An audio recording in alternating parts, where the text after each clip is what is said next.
तो part 2 video पळे आछे भाई बाहागर तो भाई एटी टिके हाई कर दोची देन ए वीडियोटी होची रिसेप्शन दिनर कारण मु मझे वीडियो करि पर नथिली लॉन्ग वीडियो रे अछि आपण देखि नेबे मु लॉन्ग वीडियो छाड़ देबी तबरे एठी भाउज मते एठी अलता लगे दोसंदी भाई हमर चकाचक कर दोसंदी कारण देखुसंदी कि फोटो रे कोन टिके लाग जायछि सेति पई भाउजंग मुहर ता मुहर टिके हटै दोची आ देख देख कि प्रेम ओहो मो भाईरा कि प्रेम हाउ छाड़ तो बाहागर रे एमती किछि हमर सजासजी हेतिला एमती डेकोरेशन हेतिला आ डेकोरेशन टा केमती लागिला मते निश्चिंत कमेंट करिवे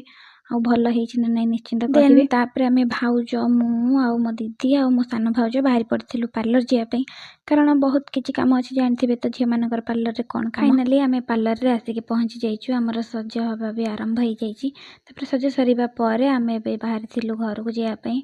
कारण 7:30 बाजिलानी लोक भी सब आसीबेनी हारी देन मु घर को आसी के भाई को टिके एडी सजई दोथिली देन हमें सज हेई के बाहर पड़लु ए दीदी माने भी आस्थिले मो वीडियो टिके हाई कर देथिले मो दीदी माने भी समस्त मो वीडियो रे हाई हमें बाहर पड़थिलु खाइबा पई खाइ सरी के एठी स्टेज रे भाई भाउज बसथिले तांग सहित टिके फोटो तो बाहागर दिन गुडा एमती किछि थिला भणी भाई मानक सहित एमती टाइम स्पेंड करियार थिला आ मेहंदी टू नै कि रिसेप्शन पर्यंत मु शॉर्ट ब्लॉग भी करछि आ लॉन्ग ब्लॉग भी करछि आपण माने निश्चिंत देखिबे क्वाड जानतु नै रहली नमस्कार जय जगन्नाथ।